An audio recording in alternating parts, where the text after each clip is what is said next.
माता सीता की चूड़ामणि का रहस्य। जब भगवान हनुमान लंका माता सीता की खोज करने पहुँचे थे तब उनकी वहाँ भेंट भगवती सीता से हुई, जो महालक्ष्मी स्वरूपा थी। जब हनुमान जी ने उन्हें पहचान स्वरूप भगवान राम की अंगूठी भेंट की थी, इस पर माता ने उन्हें चूड़ामणि भेंट की थी और उसे भगवान को देने के लिए कहा था।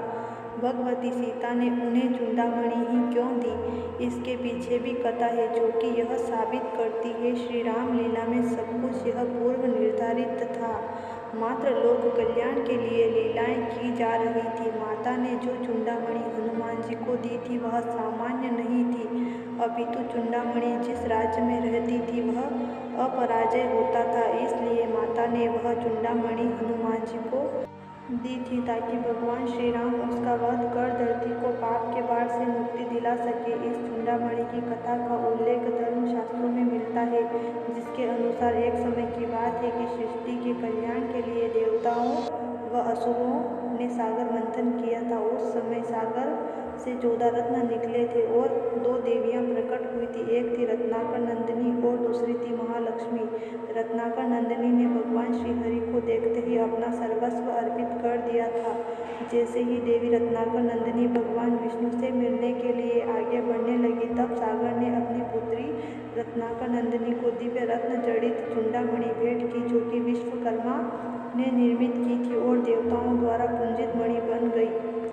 इसी दौरान महालक्ष्मी का दुर्भाव हो गया तथा लक्ष्मी जी ने भी भगवान श्री हरि यानी विष्णु जी को देखा तो वह भी भगवान पर मोहित हो गई और मन ही मन उनका वरण कर लिया। यह देखकर रत्नाकर नंदिनी अबूला कर रह गई। सभी के मन का भाव जानने वाले भगवान विष्णु तब रत्नाकर नंदिनी के पास पहुँचे और कहा, मैं तुम्हारे भाव से परिचित हूँ। जब जब मैं पृथ्वी पर पाप का नाश करने के लिए अवतार लूँगा, तब तब तुम सहारणी शक्ति के रूप में धरती पर अवतार लोगी। संपूर्ण रूप से तुम्हें कलयुग में अंगीकार करूँगा। अभी सतयुग चल रहा है, त्रेता और द्वापर में तुम त्रिकुट पर्वत के शिखर पर अपने अर्चकों की मनोकामनाएं पूर्ति करती हुई तपस्यार्थ रहो।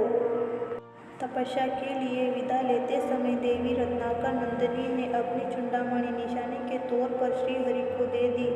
वह निकट देवराज इंद्र खड़े थे। वे चूड़ामणि पाने के लिए अधिक हो गए तो भगवान विष्णु ने उन्हें भेंट कर दी। तब इंद्र ने वह चूड़ामणि इंद्राणी को भेंट की, जिसे उन्होंने अपने जोड़े में स्थापित किया। कुछ कालखंड के बाद एक असुर सम्राट ने स्वर्ग पर चढ़ाई कर दी और देवताओं को पराजित कर दिया। इस घटना के कुछ समय बाद इंद्रदेव दशरथ जी के पास पहुँचे और उनकी मदद मांगी। तब दशरथ जी ने कैकेयी के साथ स्वर्ग आए और शंबरासुर का वध कर दिया। युद्ध जीतने की खुशी में देवराज इंद्र और इंद्राणी ने दशरथ व कैकेयी का भव्य सत्कार किया और उपहार प्रदान किए। इंद्रदेव ने दशरथ जी को स्वर्ग गंगा मंदाकिनी के दिव्य हंसों के 4 पंख भेंट किए। इंद्राणी ने कैकेयी को वह चूड़ामणि भेंट की और वरदान दिया कि यह चूड़ामणि जिस राज्य में रहेगी वह राज्य अपराजय रहेगा और चूड़ामणि धारण करने वाली स्त्री को अक्षत अक्षत और अखंड सौभाग्य प्राप्त होगा। कालांतर में कैकेयी ने यह चूड़ामणि सुमित्रा का अद्भुत प्रेम देखकर उसे प्रदान कर दी। इस चूड़ामणि की समानता किसी आभूषण से नहीं की जा सकती है। जब श्री राम का विवाह हुआ तो तीनों माताओं ने पुत्र वधुओं को मुँह दिखाई के तौर पर उपहार प्रदान किए। माता कैकेयी ने माता सीता को कनक भवन प्रदान किया। माता सुमित्रा माता ने चूड़ामणि भेंट की तो माता कौशल्या ने माता सीता के हाथ श्री राम का हाथ सौंपा।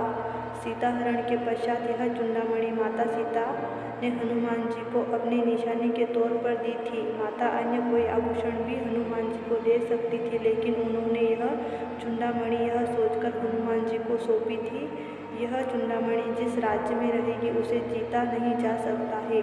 ऐसे में रावण का वध करने के लिए चूड़ामणि का श्री राम के पास होना आवश्यक था।